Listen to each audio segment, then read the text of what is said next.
seats, everyone. Jack and I walked right behind a couple of sixth graders into the building and then followed them to the auditorium. Miss G was at the entrance handing out the programs and telling kids where to go. Fifth graders down the aisle to the left, she said. Sixth graders go to the right. Everyone come in, come in. Good morning. Go to your staging areas. Fifth graders to the left, sixth graders to the right. Our auditorium was huge inside. Big sparkly chandeliers, red velvet walls, rows and rows and rows of cushioned seats leading up to the giant stage. We walked down the wide aisle and followed the signs to the fifth grade staging area, which was in a big room to the left of the stage. Inside were 4 rows of folding chairs facing the front of the room, which is where Miss Rubin was standing, waving us in as soon as we walked in the room. Okay, kids, take your seats, she was saying, pointing to the rows of chairs. Don't forget, you're seating alphabetically. Come on, everybody, take your seats. Not too many kids had arrived yet, though, and the ones who weren't listening to her. Me and Jack were sword fighting with our rolled up programs. Hey guys, it was Summer walking over to us. She was wearing a light pink dress and I think a little makeup. Wow, Summer, you look awesome, I told her because she really did. Really? Thanks. You did too, Augie.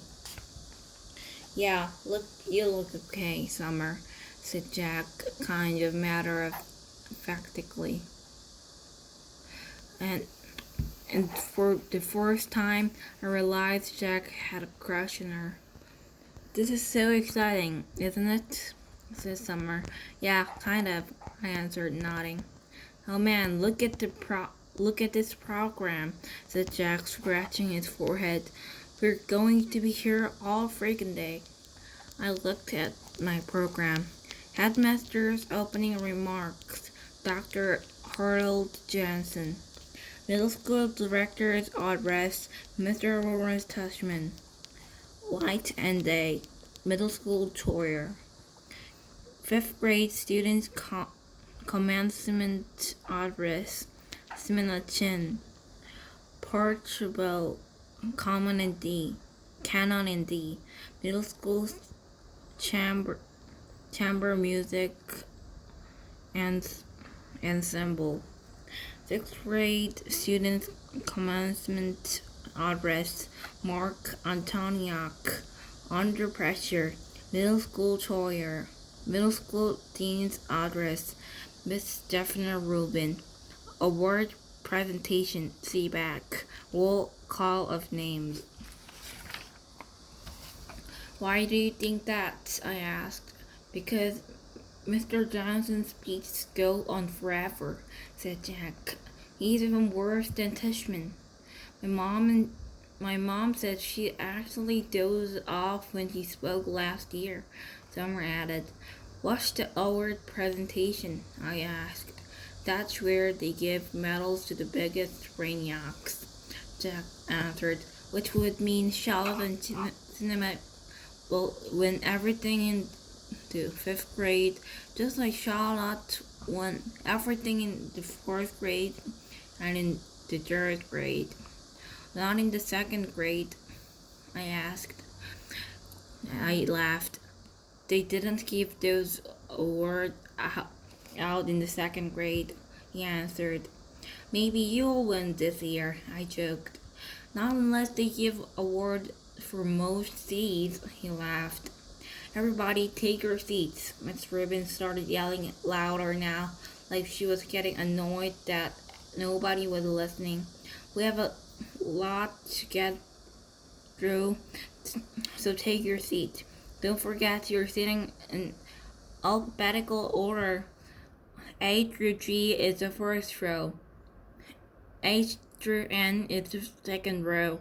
O Drew Q is third row. R Drew Jets is the last row. Let's go, people. We should go sit down, said Summer, walking toward the front section.